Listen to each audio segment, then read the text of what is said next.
mic, so I don't know.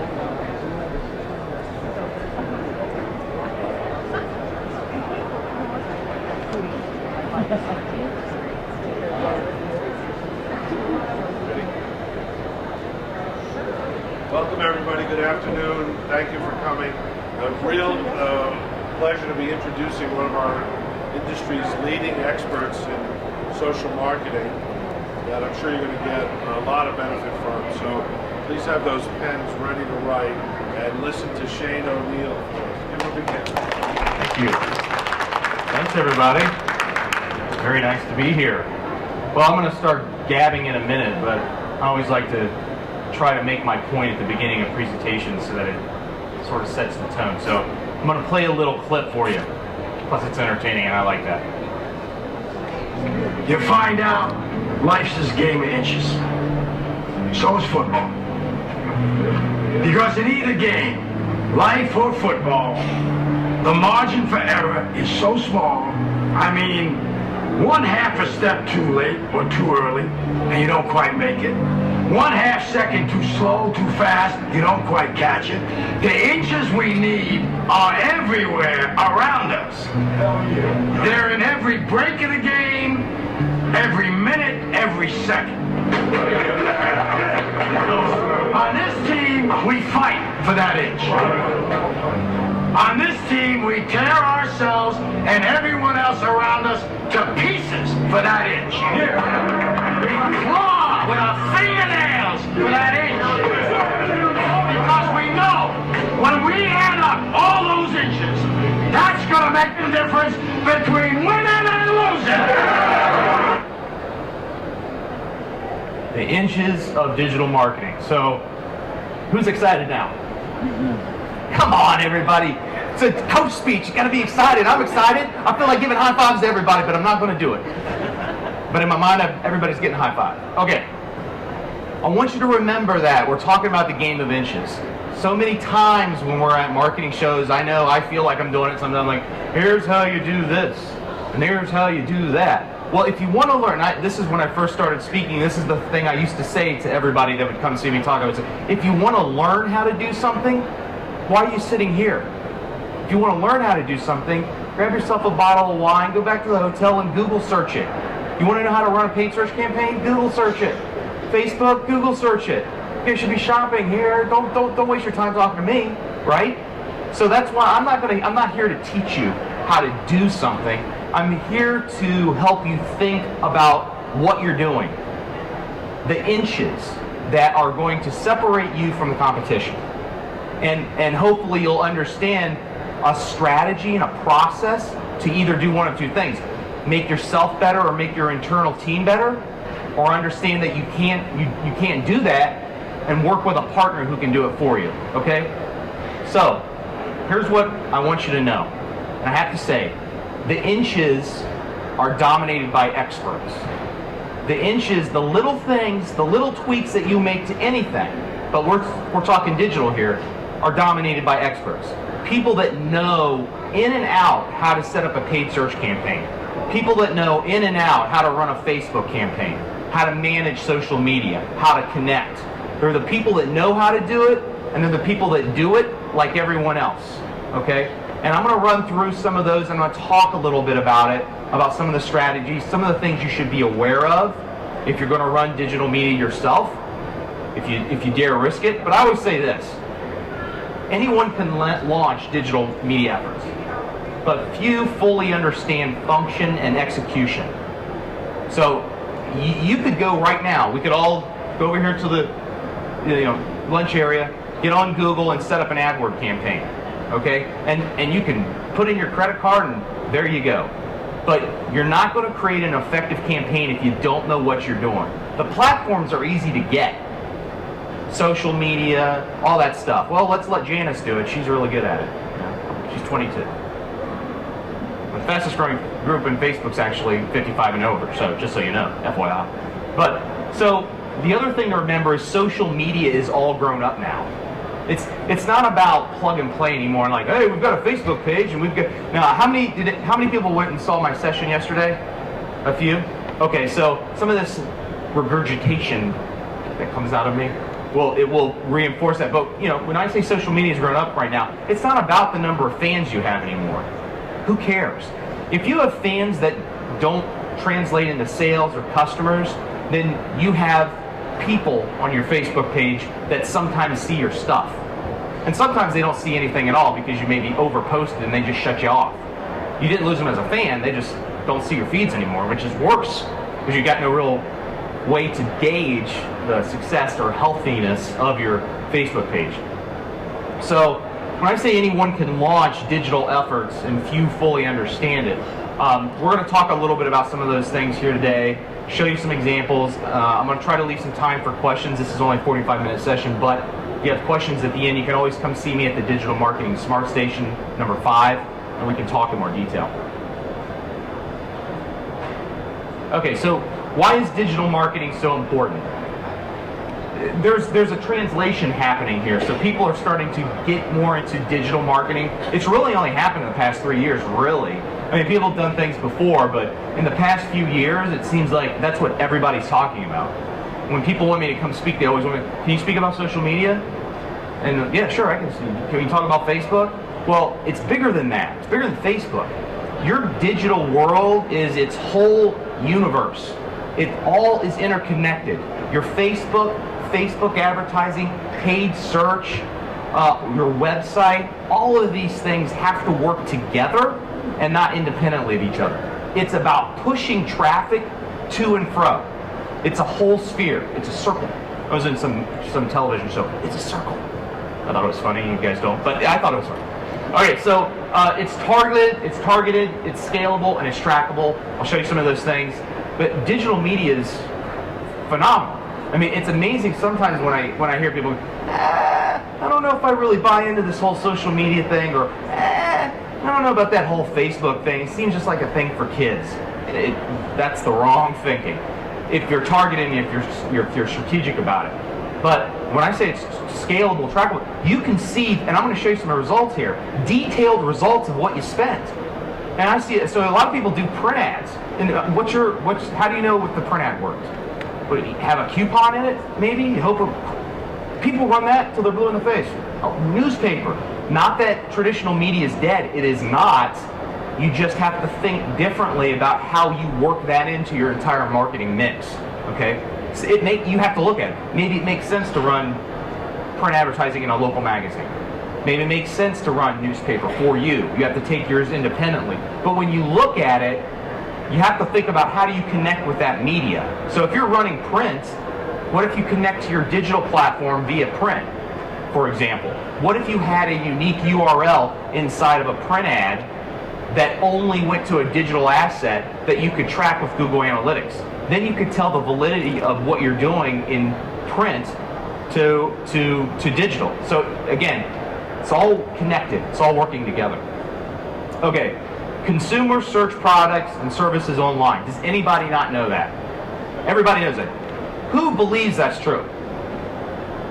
Everybody believes it. So we're all in, right? We all believe in digital. 86% of mobile internet users are using their devices while watching TV.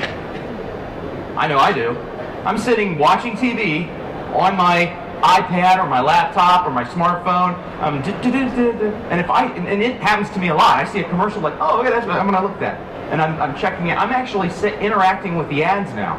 So think of that. If you're running television, can your television connect to digital? Think about it. 86% of mobile internet users are using their devices while watching TV. Doesn't that change how you think about television?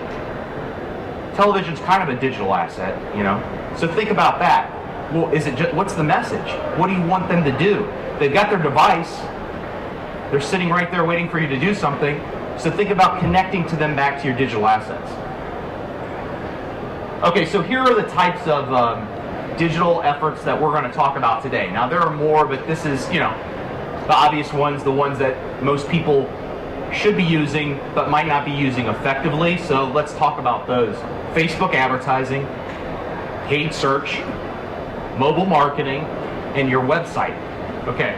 How many people here have done Facebook advertising? Okay, a good amount.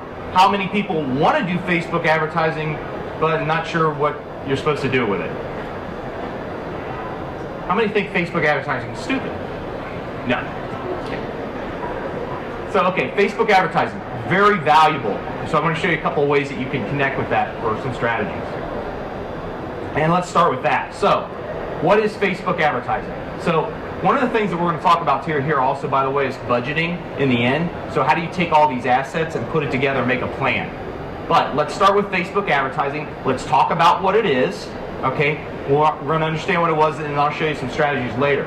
So Facebook advertising, what is it? How does it work? Okay, so there's really, for argument's sake, there's two types of Facebook advertising. There's traditional Facebook ads, such as this. It appears in the right-hand feed of your Facebook page, right? Everybody's seen that. And then there's sponsored stories. Now these are based on your page posts, the stuff that you put on your page, right? So in this particular post right here, it was an image-based post, right? Now the strategy here is this. Okay, people identify product. They want to see product. If any of you were in the Knot session yesterday, some of this stuff is going to ring true to you. People love product. They're visual. People are visual. They want to see nice things. When they see nice things, they comment, like, and share it. That's what this is all about. So in this particular post, right, we've got some products, and we ask the question for engagement, purple or green. It's real simple. We've got a nice product. There's 140 likes, 135 comments, and 19 shares. That's media. All that is media with Facebook advertising. So what did we do? We used a sponsored story type of Facebook advertising, and we used this post to be the sponsored story post that we're promoting, that shows up in everybody's feeds. So people see it, people comment, like, and share it, then it shows up in their feeds, and then their friends see it, and so then they start commenting, like, and share it. So that Facebook advertising is a media buy, and all that comes along with it, the likes, the shares, the comments, that's media. You're not just buying the media. It's like print circulation. You buy a print ad, they have a circulation of 100,000 people. So people get to see that ad, that you're buying that media. It's the same thing with this, and that's the way to look at it. But the value add is the like, shares, comments, etc. Does that make sense? Okay. So we'll get in a little bit later. It drives engagements to your page, your Facebook page, and your posts. And people will organically, I always talk about organically getting fans. And if you were in my session yesterday, you'll know why I talk so much about getting real fans. Numbers don't mean anything. Get true people that are your fans. I'd rather have 100 targeted fans than 1,000 non-targeted fans. So keep that in mind. You really want people that are truly potential customers for your store. So it drives engagement to your page and your posts. They see the stuff that's on your page. They like it. They can share it. It supports branding, which is a big aspect of Facebook. Facebook really has three things that you should kind of keep in mind. Branding, it's a branding vehicle. That's their primary driver, Facebook. Consistency, branding yourself in the market. The other thing is opportunities for sales. Think Valentine's Day, Mother's Day, holidays. And then also remember sales cycle. Because when you can communicate with people on a social channel like that, you're building your brand, and that sales cycle happens. It might be 6 months from now, but you want that person, when they're ready for an engagement ring, you're the first person they think, so they start shopping there. It's yours to lose. Okay, so there are three different things to think about when you think about how you judge the success of your Facebook page. It's also target-based on location, age, status. I think most of us already know that, but just in case you don't, you can target immensely with Facebook advertising. I can say, okay, I want to target 20 miles within your store, 20-mile radius of your store, people who are 25 to 38 who have an affinity for jewelry and have a college degree and are single, if I wanted to. Seriously, that's pretty targeted. So then there's the strategy that happens when you start thinking about how you use Facebook advertising is, are you using a sponsored story? What are you targeting with the sponsored story? Let's say it's bridal. Let's say you have a great Tacori engagement ring or Hearts on Fire or something. It's this beautiful picture. People will comment, like, and share on bridal. It's crazy. And then they'll start talking about it, and then their friends see that they commented on it, and you'll see this all the time. Are you trying to say something? Are you dropping a hint? Is Brian shopping for a ring? It's funny. They start this whole conversation. But anyway, if you're doing that, what are you going to do? Well, I'm going to use Facebook advertising so people see this content. Because by the way, do you know only about 20% or less of your fans see your posts when you post them? I mean, so, you know, if you think about that, you're not, everybody's not seeing your content. And that's because, you know, they have 10 other companies that they're fans of. They have 500 friends, so it feeds up their timeline. Unless they're the kind of people like me that will scroll and see all the content till I'm up to the next day, they could miss it. So you use Facebook advertising to push that content not only to your fan base, but to their friends and family and other people that meet your demographic profile. So if it's bridal, what am I going to do? Well, I may target women who are 25 to 30-something, who are single or in a relationship. You know, and I can continue to go on. I could say I only want college educated, but or I don't care. It's to open it up, or you can do anything. And people that are, I could say people that are fans of certain other Facebook pages, for example. And that population, as you continue to target and narrow it, gets smaller and smaller. And you're like, okay, that's a good number right there for me to work with, and that's how target I can go. Okay. The other thing is you only pay for click-throughs, which are a fairly engaged customer. So if you're going to do this media spend, click-through rates on Facebook are relatively low. And that's simply because people are on there to connect with family and friends. They're not really there to be sold. So, you know, your marketing message isn't so hard-hitting. But if they do see the post and connect with it, then they're someone who's actually interested in your content.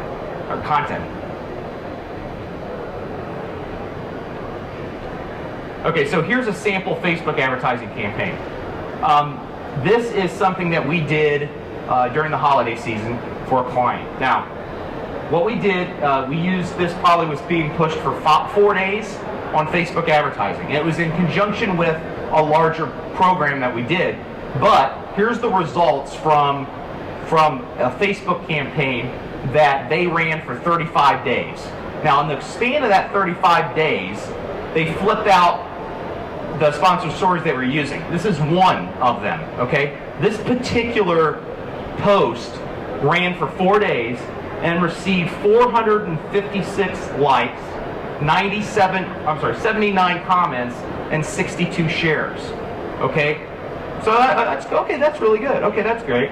So what did they spend in 35 days?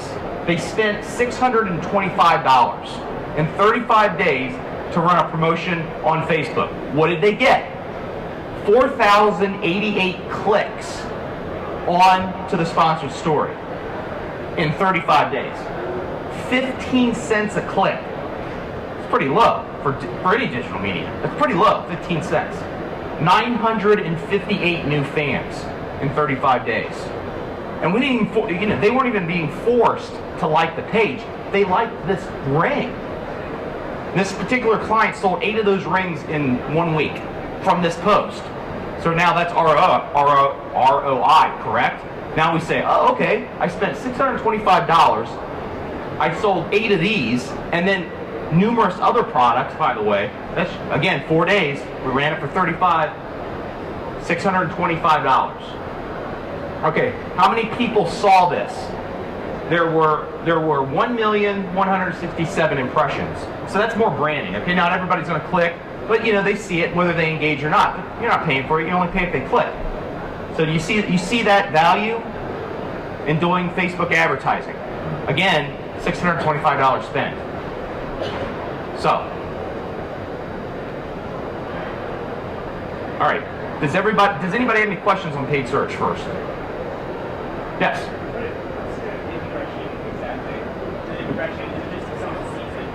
Yeah, it's how many times that it had the potential to be clicked on. So yes, people seeing. Is that repeat too? So it sees it multiple times to count it as an impression? No, it's how many times it appears in their friends, the target audience that you put it through, etc. Yeah. Yes.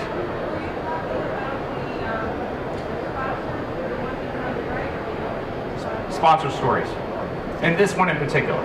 I'm a big fan of sponsor stories because they're so cost effective if you do them right. And you know, again, you can feature product more prominently. You know, you got bigger photos, you use pic posts on your, you know, do a big image.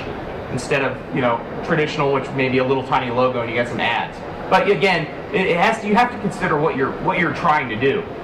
Traditional Facebook advertising does have its merits based on what your strategy is. So in this particular case, and I can show you some, if you want to talk later, I can show you some of those that we do, but in this particular case, just Sponsor Stories, that's an example of that. Yes? Oh, the LaFawn ring was $240, and we put a retail on that. So we put, check out this great LaFawn ring, I'll go back. So this is what the post said. It said, see great gift ideas like this LaFawn ring, only $240. So you got price pointed items during the holiday season. People can see it. They know you have it. They're comfortable coming into the store, and at the very least, they want the ring, and they may buy more.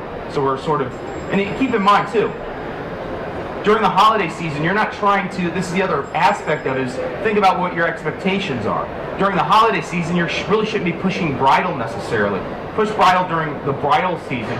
During the holiday season, push gift giving. And people typically are spending under $500 when they're gift giving. Typically. You can push some other stuff too, but don't get carried away. So there's always that strategy. This is one of those sales cycles where this is a good opportunity to sell because it's the holidays. Okay, so that's one medium. All right, so let's talk about paid search. Does everybody know what paid search is? Is anybody doing paid search? A few? How many people don't know what paid search is? Okay, so basically paid search is, when you Google search something, engagement rings, that's paid search. So that's called a keyword phrase. Okay, so let's talk about that. Paid search is a great digital medium to push traffic to your website, all right? And that's why we do it. Nearly all consumers, 97%, now use online media when researching products or services in their local area. I think this is something that the Knot also mentioned too in their session. 97% use online media to shop before they buy. That's why paid search is so important. It's driving traffic to your website. It's also why your website's important, by the way. That's why it's no longer an online brochure. It's a living, breathing part of your business. It's an extension of your store. It's the online version of your store. If you could give a virtual walkthrough on the web, that would be great, because that's what they're looking for. They're coming in, they're shopping. If you don't have product on your website, if you're not showing content, showing what makes you different, promoting yourself, letting them get a good feel for what you carry and who you are, you're losing a lot of opportunity because people are searching. Whether you're doing paid search or not, you can show up organically too. But paid allows you to capture audiences who are searching particular keywords that you may not come up high ranking on. So you can have a variety. You could have 100 different keywords you're using in paid search. You could have 1,000 different keywords that you use in paid search, although that's a little excessive because it's not very targeted. So more about that later. Okay, so among consumers surveyed, 90% use search engines, with 67% of that being Google. Okay, so 90% of consumers don't go directly to your site, they search for it, and 67% of them use Google. Now, you could always go do Bing, and there's other search engines, but if you want to use an easy, straightforward place to capture your traffic, you can start just with Google. Google AdWords is what it's officially called, and that is the search engine that you can use, most people use when they're searching traffic online. Okay, so now let's start getting into the paid search inches, the little things that help set up a campaign. Now, when you set up a paid search campaign, you're basically saying, I'm setting up a campaign, and here's a bunch of keyword phrases that I'm going to put in the campaign for people that are searching for stuff in my area. Now, paid search is just like Facebook advertising in the sense that you can target location, geo-target your area, right? So when you're setting up your campaigns, they say, well, where do you want to target? Well, there's multiple. You can target by zip code, you can target by radius, you can target by city, etc. It just depends on what you want to do and how far you want your reach to be, okay? Now, when you're setting that up, then it says, okay, start your first campaign. Now, if you're a novice, might be where you can get lost. Like, now what do I do? So this is definitely where there are serious experts in the area. When we set up campaigns, we do research on keywords. We're thinking about things creatively, not only from a practical standpoint, but a strategic standpoint as well. Because paid search, you're competing against everyone else. So the better your campaign is, the more targeted your campaign is, the more strategic your campaign is, the lower your costs are and the higher your placement is on that search. All right, again, some of this stuff is, I'm spitting it out, but you need to understand, again, it's those small little things with like people like me, people like our agency, that they do things that we know how to do. If you want to tackle it on your own, you got to take those things into consideration. So hopefully some of these will give you that idea. So what I want to do is show you how we might set up a campaign. So let's say you have 4 campaigns that you want to run, okay? One of them is bridal. I think everybody probably wants to target bridal, so let's break that out. Well, if anybody else in your area is doing bridal, there you go. There's the competition. So everybody's doing bridal. So you got to be targeting. So this is an example of what a typical paid search ad, right? We've all seen them in Google. There's usually like three on the top when you're searching, and then all on the right side. So let's say we're setting up bridal. Here's a strategy that I might imply, right? I'm going to start with a bridal campaign. It's specifically bridal.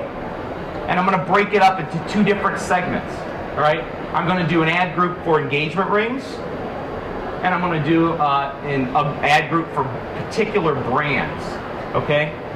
And the reason I do that is because I can target my ads more, right? In brands, my message, my ad, is going to be talking about the brands. It's going to have keywords in there of the brands I carry. Because what happens is this. Okay, I have a brand keyword. Let's say, see wonderful selection of engagement rings like Hearts on Fire and Tacori and so-and-so jewelers. And you got your URL down there. Well, so my keyword in that campaign, 2 of them would be Hearts on Fire and Tacori engagement rings, for example. Maybe those are 2 of them. Now what happens then is when that ad comes up, Google looks at a few things, these are the inches, a few things that make those ads relevant. Okay, 1, they look at the campaign itself. What are the words the campaign is using? Tacori, Hearts on Fire, large selection. 2, what are the keywords that you're saying you want to bid on? Tacori, engagement ring, Hearts on Fire, slew of others, whatever. Okay, there's 2 of them. And they say, okay, well, the keywords are relevant. They're searching for this. They're bidding on this. Their ad states those 2 keywords, so that's more relevant. And then what are you going to do? Are you going to take them to your home page on your link? No. You're going to take them to your bridal page. More specifically, your brand's page.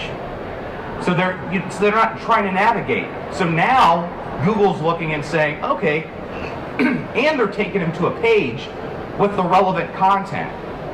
So what happens? Google wants to be able to give the viewer the best search possible, right? They want to be intuitive. So they're saying, all right, this is the most relevant because all these things are working together. They're taking them to the correct page. They're using the right keywords. This ad's really relevant for this search. And so what happens is you rank higher in that particular search. And the more targeted you are, your costs tend to go down over time. And there's some tips and things you can do with bidding as well, but basically that's the gist of setting up that campaign. Now, so I'll have some keywords in here. Now we've got an engagement ad group, and so this might be an ad. Diamond engagement rings, most beautiful engagement rings, timeless and unique styles. Okay, so inside of that, I'm going to use other keywords that are not brand specifics. The biggest thing one of the things that people do and they make the mistake is using the same keywords in different campaigns. So if you're using the phrase engagement rings, okay, just use it here. Don't use it in any of your other campaigns, because then you're competing against yourself and you're becoming less relevant and you're not very targeted.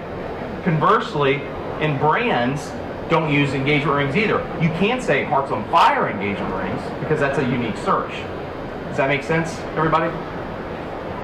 Okay, so this same platform would happen throughout the rest of your campaigns. So it may be, you may have a campaign for your other brands that you have. Maybe you carry Pandora. For example, another thing to keep in mind, Tacori offers co-op. So I want to get paid search co-op from Tacori. So you'll set up a campaign away from this, for Tacori because they're giving you co-op. So now what do you do? Well, you have Tacori, you have Tacori specific ads, right? This ad would be all about Tacori, nothing else. What I would do, Tacori would no longer be in my brands. I would do my other engagement brands, but they have their own ad group. So I want to be super targeted. I want to make sure that I just use Tacori on that Tacori brand. And so then you can create traffic just on Tacori. That makes sense? Got to think about that. Some people offer co-op on paid search, so you might as well take advantage of it. So that is the basics of setting up a campaign. Okay, now let's get more into the inches. 90% of the time when I look at other campaigns, I see generic keywords or what's called a broad match. That's why I highlighted this. Okay, this is the keyword, women's jewelry. Okay, it's pretty generic, but what you don't know, but you're saying, oh, but I want to bid on somebody who's looking for women's jewelry. Makes sense, right? But what you have to understand that broad match keywords, which if you just type it in, they're not going to change it for you. Most people just type in the keywords. Even companies, professional companies, only a lot of them, not everybody. There's some great companies out there. Don't get me wrong, but a lot of them that I've seen just use broad match keywords. What's so bad about that? Well, your ad may show if a search term contains the keyword term in any order, possibly along with others. So, for example, I mean, and it shouldn't show up like this, but you could have jewelry for women who love Lord of the Rings. I mean, it can show up in any combination. It doesn't have to be women's jewelry. It could be jewelry, women, and a few words in between. But it also, because it's a broad match, could pull up other similar keywords like this search term, buy ladies jewelry, which still may be relevant for you, but my point is that women's, ladies, those types of things can change when you have a broad match campaign. And that's fine and well, but now let's talk about being targeted. Let's talk about the inches. That's where these other types of keyword phrases come into play. And you'll start to see how these make you more targeted. The more broad you make your campaign, the more money you can spend because you'll capture more search. The more targeted your campaign you get, the less you'll pay. You'll have a much more targeted campaign, and then you can adjust your budget accordingly. Okay, so what's the other one? Well, there's broad match, and then there's broad match modifier. Broad match modifiers in the search interface, you put a little plus sign in front of the word. Okay, so that says your ads can only show when someone's search contains those modified terms or close variations of the modified terms. So in this particular case, you're saying, I want it to say women's and I want it to say jewelry, not ladies, etc. Okay, so that's a broad match modifier. That's sort of tightening it up a little bit. Now here's where we start getting a little more specific. Now there's phrase match. Phrase match, your ad can show when someone searches for your exact keyword or your exact keyword with additional words before it or after it. So I've got women's jewelry. What I'm saying when I do phrase match is I only want the search to be when those two words are exactly as I've put them. Women's jewelry. I don't want jewelry for women. I want women's jewelry, whatever. So it could be women's jewelry for the holidays. It can be after. There can be some content after. There can be some content before. But primarily what we want are those words to be together. That's called phrase match. Okay? Now, then you can take it a little further. Then there's exact match. Your ads can appear when someone searches for your exact keyword without any other terms in the search. You got these little brackets. So you actually put this into your campaign, and you can select it in your interface, or you can do it manually. So you put these little brackets, and that says this is an exact keyword. That means you don't want any search unless they're exactly searching for women's jewelry. If it says buy women's jewelry, nope. Only if they search women's jewelry. Now, and we could continue to go on about when you would use that and when you won't, Again, those are the little inches, little things that you would do. That's the strategy behind it, because you don't want to always do exact match. There may be times you want to do other things. For example, maybe I don't want to do exact match for engagement rings. I want to do maybe phrase match for engagement rings, depending on my campaign. So if phrase match, someone to say, buy engagement rings, yeah, okay, you're in. Or engagement ring jeweler, okay. So I don't want exact in that one. I may want to loosen it up. But there is a strategy behind what you're doing. Okay, and then as we move forward, there's also negative match. Now, negative match prevents your ad from showing to people who search for certain terms. In this case, we started off with women's jewelry. But what is a negative keyword that we don't want? Because we're fine jewelers, right? Costume jewelry.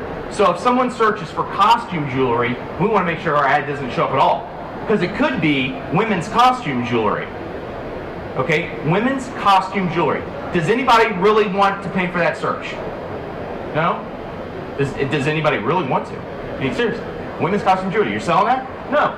But if you're using broad match, right, women's jewelry, it could show up. See, you see the difference? Now, if I did exact match, then it wouldn't. If I use phrase match, then you can control it more. But see, when you use a negative keyword, you're saying this word isn't relevant when you're using it in this particular campaign. Costume jewelry, I don't want that search. So you can tighten it up even more. All those work together. Yes? No, you don't pay for them. You just are saying, I don't want to bid on it. I don't want, if I'm using broad match, for example, I may add a negative word being costume, so that someone searches for women's costume jewelry, it goes, that's not relevant. I don't want to pay, I don't want my ad to show for that. And I mean, again, you can tighten things up depending on which session you use. Does that make sense, everybody? See, this here will make or break your campaign. Now, experts will use these to their advantage because I can compete, create better targeted ads, and my content's more relevant than yours. So my ads are always going to perform better over time. And though my costs are going to go down, and I'm also going to apply other strategies and target you in a way that when our ads are showing up, I can sit in a certain position. Like I know where I want to be. I want to be in this position, in this range of positions, and I can formulate a plan so that it happens for me. I can control my costs by optimization, looking at the thing monthly, looking at it quarterly, looking at it weekly, and looking at what's happening in the search terms. For example, how many here sell gold? Gold buying is an expensive keyword. Expensive. I was doing keyword search for a client in a large city, and the keywords were coming up, suggested bids are like $12, $13, $14 a click. Not for me. So you have to break that off, and I'm like, well, that's broadman. I'm going to tighten this up in terms of what I'm looking for. But you realize why it was so competitive? Because not only is every jeweler in the city really buying gold, but so are pawn shops, so are some businesses. Everybody's trying, and what are they doing? Gold buying. That's the keyword we're using, and it's usually broad match. We're going to buy it, and so everybody's buying it. So the cost goes up, but less people are probably looking for a more specific keyword. Okay? This tech stuff is horrible, isn't it? Does this make sense for everybody? Okay. All right, so here are some more paid search inches. And I mentioned this before. Make sure you drive traffic to the page that's relevant. Don't ever drop them off on your home page. That'd be like, let me put it into a more traditional way to look at it. You do direct mail. You send direct mail out because you want people to see an offer or service you have, and you hope they come into your store. And when they come into the store, someone says, "May I help you?" Yes, and they take them exactly to what they're looking for. Okay, the virtual world of that, of paid search, would be you spend the money, direct mail, paid search, to get people to visit your store, clicking on an ad and coming to your website. But if you drop them off on the home page, that's like someone going, when they walk in the door, people going, lunch. And no one helping them or showing them where to go. Does anybody here just let customers roam freely in their store and never ask them if they can help them with something? Same thing. So take them to the place that they want. If they're looking at a Tacori ad, take them to Tacori. If they're looking at custom jewelry, take them to custom jewelry. Pretty easy premise, right? The other thing is, please, don't bid on your name. Please don't bid on your name. Maybe in some crazy strategic circumstance it makes sense, but most of the time, don't bid on your name. You know why? If you have a website that is at all functional, and someone searches for so-and-so jewelers, you're probably going to be the first in the organic search, or at least you should be, right? If you're paying for your own name, then you're showing up right above yourself. And then you're paying for someone to do the same click. Don't do that. Don't do that unless there's some kind of strategy that is out there that makes sense for you to do that kind of thing. Most of the time it does not, so please avoid that. I had a client once, honest to God, looked at it, their paid search, and said, oh, what are your top 3 keywords for the year? Their third top keyword was their name. 30% of their budget was going to pay for their own name. So, again, I said, well, the first thing is, I know how to increase your budget by 30%. Well, stop bidding on your name. Okay. What about your competitors? Yeah, that's a good inch, too. You said, what about your competitor's name? Yes, it's sort of off-putting, but whatever.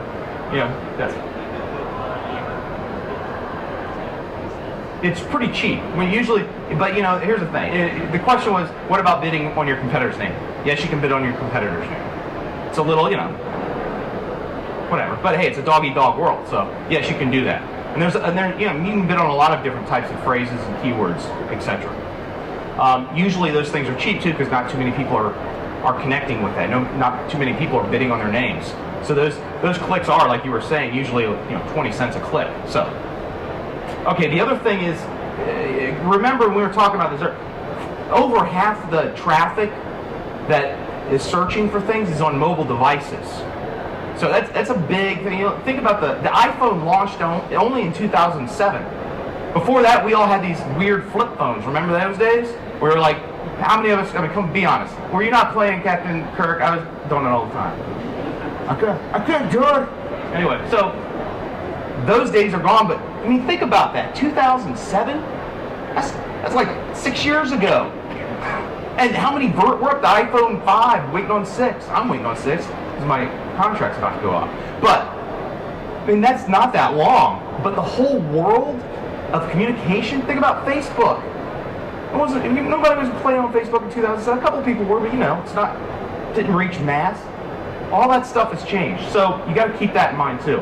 Anyway, so because of that, one of the things that you can do inside of a paid search campaign is there's different types of extensions you can use. This is another little, inch, the trick you can do. It's not really a trick, it's just a part of what the service offers. So the more you know about paid search, the more you can optimize your campaign. But so what happens is, if your ad shows up on a mobile device, and you have a mobile call extension connected, this little call button comes up here.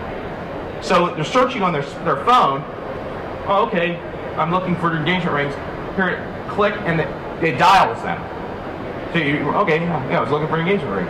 Moreover, one of the things that will happen in your paid search campaign is you'll be able to track those calls too. So at the end of the month, you can look back and say, oh, I received 125 mobile calls from paid search. Again, basically ROI on what's driving traffic to your store. Okay. Now you can also take it a step further and put in a full call sort of directory where it's not just mobile, but basically what happens is Google provides you a number. It won't be your store number, but they provide a number. And that number would be what shows up or whether they're on a mobile device or not. And you can track that too, because if you want to track calls that came in, no matter what from paid search, Google uses this number that redirects to your number, but because it's a number that's only for you, whether someone writes it down and calls it 2 months later, they're only calling that number if they saw it in your paid search. Does that make, you guys get that? So that's, that's another factor. There's some nuances to it, but that's another thing you can do. All right, stay away from generic keywords like jewelry. Jewelry will be your number one keyword. If you say, my keyword is jewelry, and I could bet you 9 out of 10 campaigns use the word jewelry. Why would you use jewelry? That could be anything, especially if it's a broad match.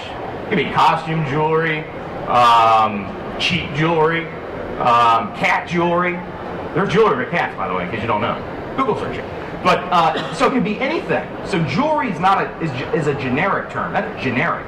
Rings is a generic term. Now you can bid on it, but I mean, you probably want a more targeted campaign, right? You probably don't want to bid on some open word that has some jewelry reference. So keep that in mind too. Generic keywords, they'll give you a lot of traffic and a lot of clicks, but not as many results. Target it, target it, target it. Okay. Mobile marketing. Okay, so mobile marketing is something that is becoming more and more of a topic. I'm going to talk about some of it and some of the things that you can do just to sort of plant the seeds. A lot of times you need to work for professionals in this kind of area, like retargeting, etc. There's a lot of different things you can do. Retargeting, for example, is basically you're putting a pixel on your website so that when someone visits your website and they go to the engagement ring section of your website, it's tracked. So that person then, you can buy media through like CNN, Yahoo, or any other slew of websites. So if that person goes to Yahoo or any other site and they happen to be reading an article about engagement rings, you have a banner ad that shows up for engagement rings. I mean, how creepy is that? And it will follow you, for 10 days or something like that. So you'll see these ads, and some of you may have noticed this already. You're like, I keep seeing the same ad over and over and over again. So it happens to me all the time because I keep seeing if we're doing something for our jeweler that's retargeting, I keep seeing the ads because I'm sorry, yeah. You see it on Facebook too. It also can retarget to Facebook, absolutely. Yep, she was just saying something she saw at Nordstrom is now on Facebook, retargeting. It's creepy. It's creepy, but from a marketing standpoint, it's pretty awesome. Okay, smartphone ownership has surpassed 50% and is growing. And now you got these big Galaxy phones, right? They're almost like mini iPads or something. So you can really get a lot of information. People start using that for a lot of mobile computing.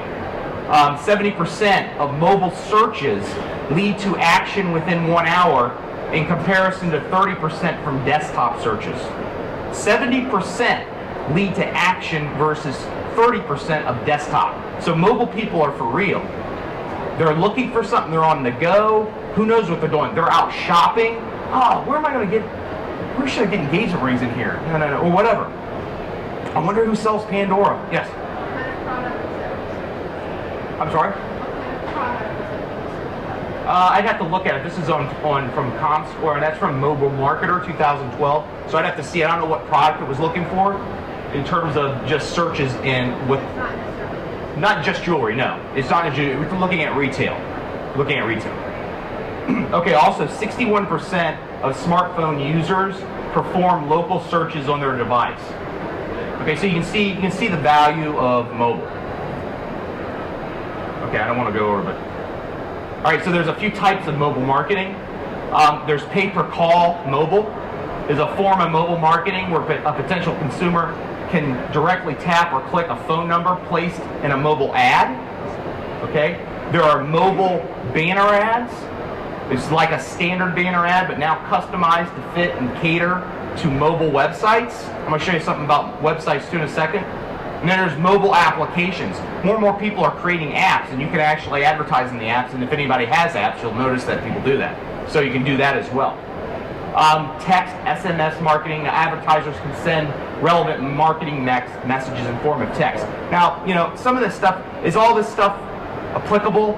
Does it make sense? That depends on who you are and what you want to do. Text messaging, maybe left up to the pizza guys. You know what I'm saying? But it's an available option. But, again, if you have a strategy that works, that's very targeted and makes sense, you could do that. The other one is barcode or QR codes. Does everybody know what a QR code is? The ugly things you always see?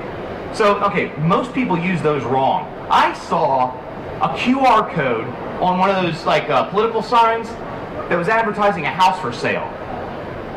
It just said house for sale, and there's this big QR code on the corner of a street, a busy street, of like four-way intersection. Who's stopping and going, house for sale? I wonder what that is. It didn't work. So bad application for a QR code on a bus. Keep it at 40, Jim. So think about it. Are there applications? Sure. I got my business card. On the back of my business card, we do have a QR code, but it looks nice, circular instead of square. And if you click on it, it will go to my personal page at Fruchtman, and you can read about me and my desire to be a rock musician. Yes. The QR codes? QR codes, we don't push QR codes. Here's the thing. They work if it's part of a strategy where it makes sense. If you just use it because you think it's cool and catchy and you put it in an ad, you can get them for free. But again, it's all about strategy. It's all about marketing. We don't push it too much. We use them for things. It's more of a secondary opportunity, if anything. Okay, this is almost it. I want to talk about your website. I know a lot of people have been hearing about mobile responsive websites. Does everybody know what mobile responsive is? Has everybody heard about that? Who hasn't heard about mobile responsive? Okay. So let me give you an idea of what's happening now. It's not new, but in the past year, it's really picked up steam and people are starting to do this. With all that stuff I was showing you on paid search, about that traffic and that digital media that's pushing to your site, more than ever, you better have a nice site. Your site is important. Your site is an investment. It's not 5 years and then we'll get upgraded in another 5 years. It's like a year or two. It's continually evolving. It is literally the first step people go to before they come into your store. They see that before they see your store. So as much as you care about what your store looks like, you should care about your website. It's hugely important. You can't dismiss it any longer. Because of that, mobile responsive is really, and if you want to see it, come see me at the Digital Marketing Station. I'll show it to you. It's really awesome. Anyway, but for example, what it does, basically, you have different views of your website. So no longer do you have like a mobile dock, right? You have a single website with all the content, and inside that, as people view your site on different devices, they see different content. It looks a little different. It's still the same essence of the site, but it optimizes to the device it's being seen on. So for example, you've got desktop, right? Standard website.